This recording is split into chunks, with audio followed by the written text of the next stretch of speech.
Albany sources say a deal is in the works to save the UB 2020 plan, but the budget remains undone after a two-day special session that accomplished nothing. News 4's Tricia Cruz caught up with Senator Antoine Thompson tonight at a Buffalo fundraiser.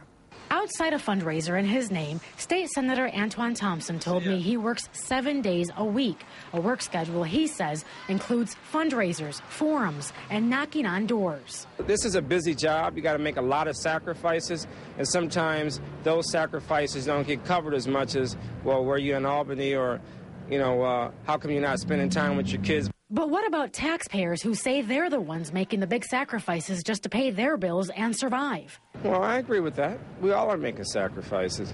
Thompson says he was in Albany the past 2 days and that he is just as frustrated as taxpayers. His frustration became quite clear when I first told him I wanted to talk about the state budget outside City Tavern on Chippewa Street. You're a public official. I know, but I've done 3 interviews with you today. It's like my 3rd time. This was actually the first time I interviewed him today about a state budget that remains unfinished. Legislative leaders are said to be working on a bill to give greater independence to UB and other SUNY schools. UB's 2020 plan has been a sticking point in budget negotiations, and fuses are running short among lawmakers. Listen to how Senator Stachowski lashes out at an Albany reporter.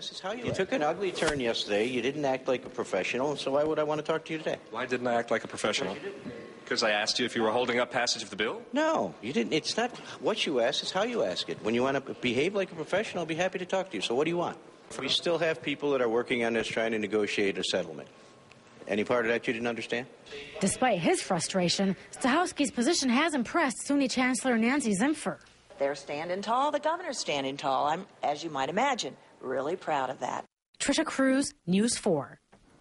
Elsewhere.